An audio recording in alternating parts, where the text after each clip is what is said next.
El latín es la lengua que se habló en la antigua Roma, cuyo imperio se extendió desde Gran Bretaña al desierto del Sáhara y desde la península ibérica al Éufrates.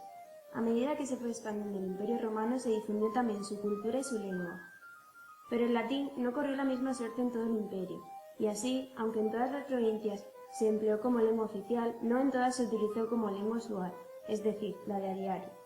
En aquellas provincias donde sí se convirtió en lengua usual, el latín suplantó a la lengua que antes se hablaba allí, y fue en esas zonas donde, con el tiempo, dio lugar a las lenguas romances. Pero una vez que surgieron las lenguas romances, no se dejó de hablar el latín, y se comenzó a usar como lengua de cultura, y así alcanzó países donde con anterioridad no había llegado, como Irlanda, Islandia, Polonia, los países escandinavos o Hungría, donde fue la lengua oficial de su parlamento hasta 1848. Autores como Descartes, Newton o Linneo escribieron sus obras en latín.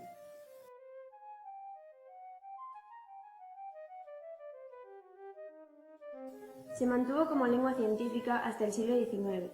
Hoy en día, la lengua latina es el idioma cooficial del Vaticano y lengua litúrgica oficial de la Iglesia Católica. También se emplea en reuniones y congresos científicos, en revistas, en periódicos online, en blogs y en otras páginas web. Su alfabeto es aún el más usado del mundo, con algunas variaciones según el idioma. El latín también se usa para los nombres binarios de la clasificación científica del reino animal y vegetal y para la denominación de figuras e instituciones en derecho. Si nos fijamos en nuestra propia lengua, palabras como agenda, bis, currículum, álbum, déficit, etc., alias o hábitat, totalmente integradas en nuestro vocabulario, se mantienen igual a como las usaban los romanos y tan integradas en nuestro idioma que la mayoría de gente no sabe que son latinas. A ellas se pueden añadir locuciones latinas de uso frecuente como ipso facto, grosso modo, motu proprio, versus o in extremis, que oímos continuamente a los locutores de radio y a los presentadores de la tele, las leemos en los libros e incluso en los periódicos deportivos. Y esas mismas palabras y expresiones las encontramos también en otras muchas lenguas romances e incluso en otras lenguas que no lo son, como es el inglés. Estas expresiones son internacionales y se usan en todas las lenguas. Además, el latín se emplea en la formación de nuevo vocabulario y quien inventa la nueva palabra está vivo. Palabras como astronauta, informática, computación, ultramoderno y supervisión son latín. Otras son mezclas de latín y griego como radioterapia, luminotecnia, ludopatía. Otras son de latín y otro idioma como multicine. Si se usa para formar palabras, no se puede decir que esté muerta. Entonces, si el latín está presente, ¿por qué es considerado una lengua muerta? Dice el diccionario de la RAE que una lengua muerta es la que antiguamente se habló y no se habla ya como propia y natural de un país o nación. Pero en la propia definición que da la RAE no se tiene en cuenta que el Estado Vaticano es un país, si bien es verdad que algo peculiar. Tampoco tiene en cuenta el que bastante gente lo habla y lo utiliza en su correspondencia y que incluso hay radios, periódicos y revistas que emplean única y exclusivamente el latín como lengua. Si bien la definición insiste en que lengua muerta es la que ya no se habla como propia de un país, ¿se puede decir que está muerta si la emplea la gente? Pensar en las lenguas como algo vivo o muerto es un error, pues las lenguas son vehículos de comunicación. Y si hay gente que la usa es que está viva. Hay toda una corriente de personas que hoy en día defienden el uso del latín tanto oral como escrito.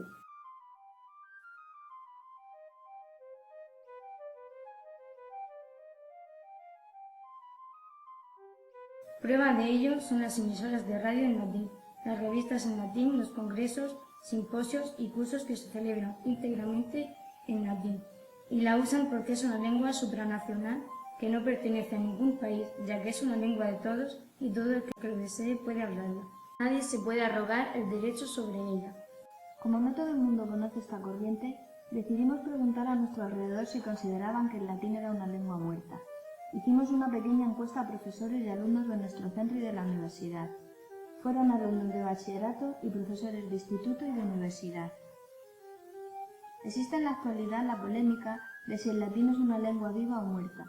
Las opiniones acerca de esta disputa son muy diversas. Normalmente, las personas de la rama de letras están a favor. Aún así, también hay gente de esta rama que opina lo contrario. Los de la rama de ciencias, por el contrario, suelen opinar que es una lengua muerta. aunque otros defienden lo contrario, afirmando que el latín es necesario para la invención de nombres de nuevas plantas o de animales que se descubren, igual que el griego, y se utilizan ambas lenguas clásicas para su designación.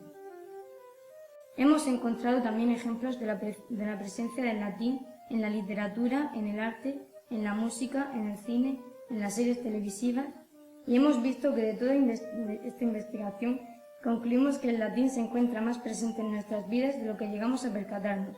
Lo escuchamos en series, canciones, películas y podemos leerlo tanto en periódicos como en revistas y libros. Y estos no tienen por qué estar necesariamente relacionados o ambientados en la cultura romana. Gather ye rosebuds while ye may, old time is still a-flying, and this same flower that smiles today, tomorrow will be dying. Thank you, Mr. Pitts. Gather ye rosebuds while ye may. The Latin term for that sentiment is carpe diem. Now, who knows what that means? Carpe diem. That to seize the day. Very good, Mr. Meeks. Meeks. Another unusual name. Seize the day. Oh, hi, Mom. No, I told you I'd call you when I got home. I'm not home yet. All right, I'm home. The Arctic expedition was a remarkable success. I'm all but certain there's a Nobel Prize in my future. Actually, I shouldn't say that. I'm entirely certain. No, Mother, I could not feel your church group praying for my safety. The fact that I'm home safe does not prove that it worked. That logic is post hoc ergo propter hoc. No, I'm not sassing you in Eskimo talk. Our earthquake supplies. We have a 2-man, 2-day kit. So, if there is an earthquake and the 3 of us are trapped here, we could be out of food by tomorrow afternoon. I'm sorry, are you suggesting that if we let Penny stay, we might succumb to cannibalism? No one ever thinks it'll happen until it does. Penny, if you promise not to chew the flesh off our bones while we sleep, you can stay. What? He's engaging in reductio ad absurdum. It's the logical fallacy of extending someone's argument to ridiculous proportions and then criticizing the result, and I do not appreciate it. I'll get you a blanket and a pillow. Un dueto de placeres. ¡Soy el maravilloso mago de latín! ¡El derviche de las declinaciones y de las conjugaciones! ¡Poseo 1.000.000 de puntos y un máximo carisma! ¡Ajá! ¡Morire! ¡Morir! ¡Morit! ¡Él, ella o ello muere! ¡Ah! Morris, tú mueres. Además, este es totalmente necesario para llegar a un total conocimiento de las lenguas romances y presenta una fuente de entendimiento de nuestra cultura, que ha heredado muchísimas de las costumbres romanas. Otro aspecto a favor es que el uso de locuciones latinas es un recurso económico, pues con ellas se expresan ideas complejas. Por ejemplo, si tenemos que decir de una persona que hace las cosas de una forma muy peculiar, acabamos antes si decimos que es una persona sui generis. O si quiero que alguien me haga un favor y yo le tengo a cambio que hacer otro, hagamos un quid pro quo.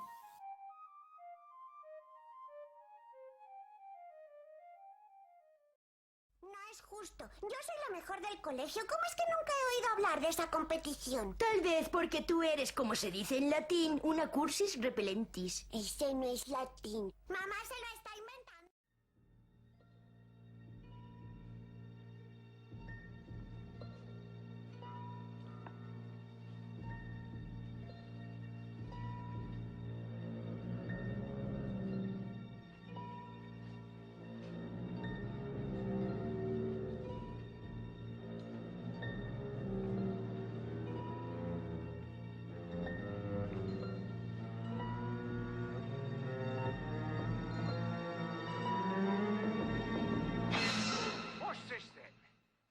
Romanes eunt domus. People call Romanes, they go the house. It says Romans go home. No, it doesn't. What's Latin for Roman? Come on, come on. Romanus? Goes like. Annus? Vocative plural of annus is? Annie? Romani. Eunt? What is eunt? Go. conjugate the verb to go. Here, eo is it, imus, it is, eunt. So eunt is? Third person plural, present indicative. There you go. But Romans go home is an order, so you must use the... imperative. Which is? E. How many Romans? Plural, ite. Thomas? Nominative? Go home. This is motion towards, isn't it, boy? Dative. No, dative, not the dative. No. The accusative. Domum, sir. Domum. Except that Thomas takes the locative. Which is? Domum. Understand? Yes, sir. Now, write out 100 times. Yes, sir. Thank you, sir. Hail Caesar, sir. Hail Caesar. If it's not done by sunrise, I'll cut your balls off. Oh, thank you, sir. Thank you, sir. Hail Caesar and everything, sir. Oh.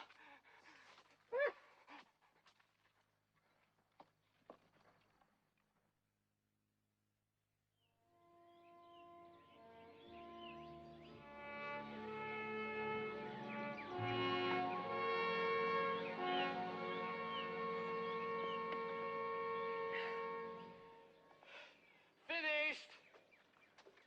Right. Now, don't do it again. Como conclusión general de esta investigación, podemos decir que la polémica sobre si la lengua latina es aún una lengua viva o muerta se mantiene. Pero si nos ceñimos a la definición que da el diccionario de la Real Academia Española de la lengua muerta, podemos descartar el latín como una de estas. Pero hemos comprobado que el latín sigue presente hoy día en nuestra lengua, como podemos apreciar en el vocabulario de la música, de la literatura, del arte, de las ciencias y de la historia. Las diferentes encuestas realizadas, así como nuestras búsquedas en nuestra investigación, nos dan la razón en que la lengua latina es una lengua viva, tanto en su faceta oral como escrita. De hecho, todos los que hablamos una lengua romance hablamos un latín mal hablado, un latín evolucionado.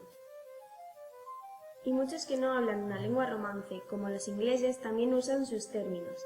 De hecho, algunos de ellos, como versus, los reutilizamos gracias a ellos. A ello se suma que todos los que pertenecemos a la cultura occidental reconocemos en nosotros una parte romana. Somos el resultado de lo que en un tiempo fue el auge de un mundo que surgió en el Imperio Romano. Día a día seguimos teniendo muy presente su misma forma de edificar, de aprender, de hablar y o comerciar. Así pues, no podemos, aunque asumiendo que la cultura clásica es el origen de toda nuestra civilización actual, apartarla de nosotros como si de esto no quedara nada en nuestra vida diaria. Muchos piensan que porque ya no se emplee la lengua latina como lengua usual, debemos renunciar a ella y apartarla así de nuestra lengua actual. Sirviéndonos de lo dicho por uno de nuestros entrevistados, no se puede hablar del latín como una lengua viva o muerta, sino como una lengua evolucionada, y en ese sentido es una lengua viva.